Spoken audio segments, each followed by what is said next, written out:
So you're a Lovecraft fan. You've already played games like Dredge and The Sinking City, newer titles like Still Wakes the Deep or Look Outside. But the days are getting shorter, it's getting dark outside, and you want more. But how do you find a good Lovecraftian horror game in an ocean full of other choices? I'm Chris from the Indie Game Arcade podcast, and I play tons of indie games every week. And I'm your new gamer pal, because I'm going to show you 10 Lovecraftian indie games you probably haven't played. Lamentum is a meticulously crafted survival horror set in the 19th century following Victor Hartwell, a desperate husband searching for a cure for his ailing wife.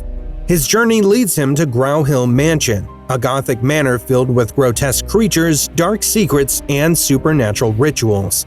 The mansion itself feels alive, with every corridor, locked door, and hidden passage hinting at horrors just out of sight.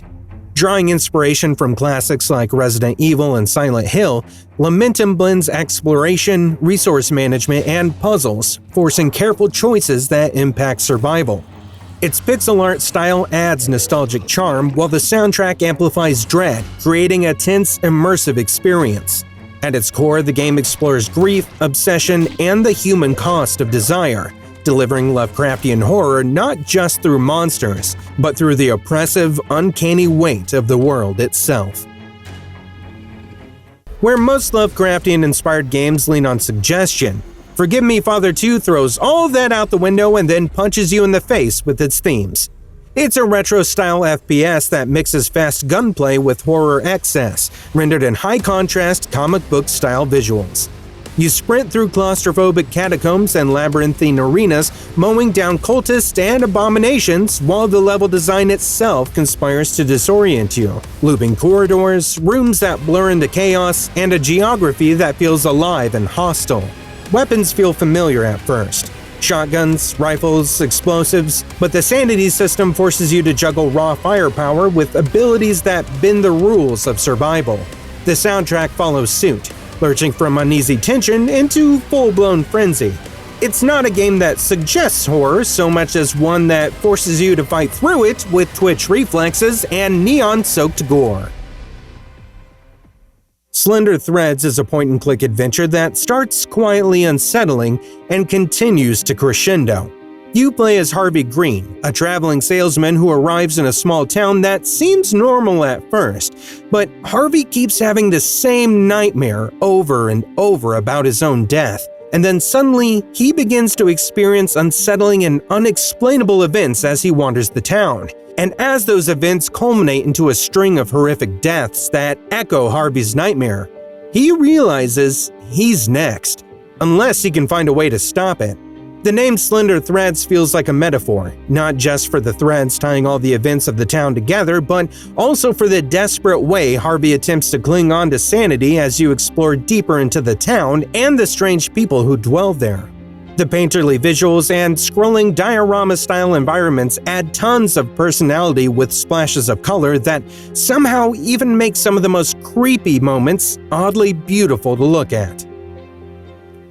Where most Lovecraftian games put you in the shoes of an investigator or a victim, Sea Salt gives you the role of the thing everyone else is afraid of. You're an eldritch force commanding swarms of creatures, sweeping through coastal towns and cult strongholds to punish those who defied your will. The pixel art style might suggest something lighter, but the tone stays dark, with grimy environments and a sense that humanity is small and fragile compared to your power. The gameplay mixes action and strategy. You're not a single character, but an overwhelming tide, directing groups of creatures to tear through resistance. It feels different from most horror games because it's not about surviving the incomprehensible, it's about embodying it. That shift in perspective is what makes Sea Salt memorable. It's a power fantasy in a way, but one steeped in imagery that reminds you of why the sea is terrifying in the first place. Gibbous, a Cthulhu adventure, starts with a familiar hook. An old book, an ominous cult, a detective on the case, but quickly twists into something stranger and funnier than you would expect of a Lovecraftian game.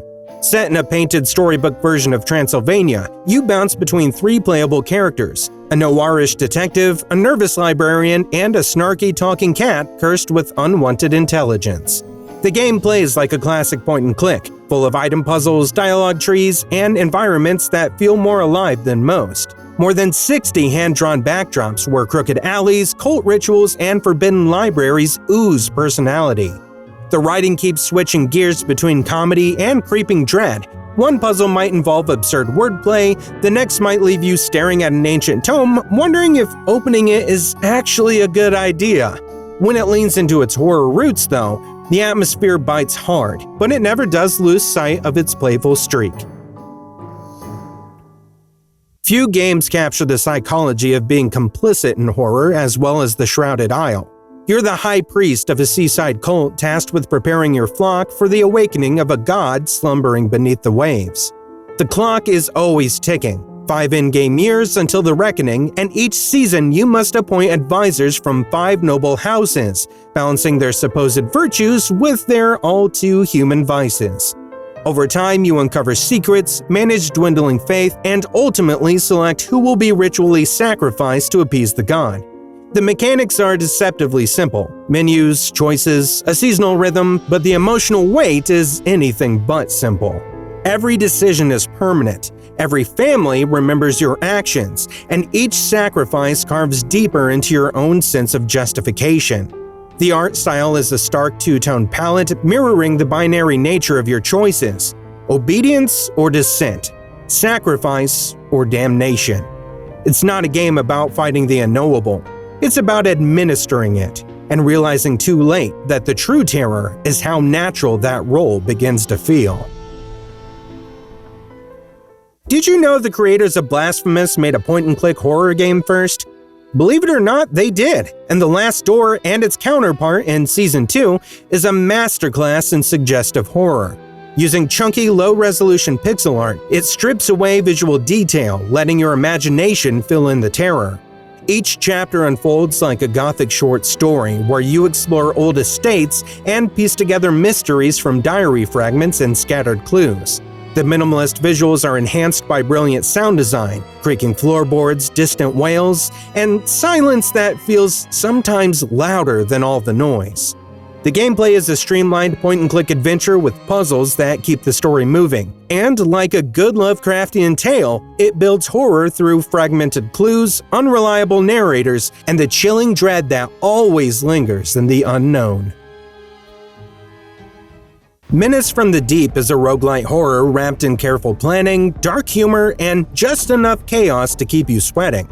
You guide one of 3 heroes, a detective, a professor, or a knife-wielding cultist through a series of card-driven raids, balancing combat, sanity, and scarce fuel while collecting relics to rebuild the museum for the Butterfly Society, your benefactors helping you to prevent a cataclysmic eldritch event. Every route through the travel decks can lead to a skirmish, a chance encounter, or a stop at a warehouse or museum for resources. Early runs are punishing. Limited cards, fragile heroes, and relentless monsters force tough choices between healing, upgrading, or pushing forward. But over time, decks expand, your cards upgrade, strategies diversify, and relics and consumables give you leverage. However, that core tension remains. Every decision could still tip your expedition into a catastrophe. Do No Harm is a Lovecraftian doctor simulator set in a 19th century European village. You step into the shoes of a new local doctor, diagnosing and treating patients using ancient and often cryptic medical procedures. As your patients begin presenting with increasingly weird ailments, hallucinations and strange phenomena also start creeping into your daily work, twisting reality and making even routine treatments feel unsettling. And within it all, every decision matters. You'll need to decide who to save or who to not. And your choices affect not just individual patients, but how the villagers perceive and trust you. The game blends strategy, horror, and moral dilemmas in a way that keeps you thinking and often second-guessing every move. There's something inherently lonely about lighthouses, and Static Dread, the Lighthouse, leans into that isolation. You're the new keeper, answering the radio, checking manifests, providing shipping routes, and keeping the beacon steady with the backdrop of a freakish world event that's killed almost all other forms of technology. At first, it's repetitive but familiar. confirm identities, wave boats through, answer the odd radio call. Routine until it isn't.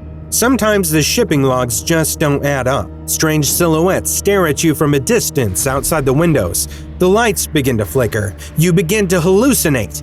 And then a voice crackles over the radio in a tone much too deep and clear. It's not a wayward ship captain, but something ancient and demanding your cooperation. It's up to you to either listen and live with the guilt, or resist and try your best to survive the consequences. Every choice nudges the story towards one of several endings, none of which feels safe. If you're an indie horror game fan like myself, then you might also like our video about indie games that are like Silent Hill. Just like this video, there might be a couple that you know, but probably more that you don't. If this video did introduce some new indie horror games to you, let me know which ones in the comments, because I'd love to know which ones stood out the most. Keep supporting indie game devs, and I'll see you next week for another list of the best indie games.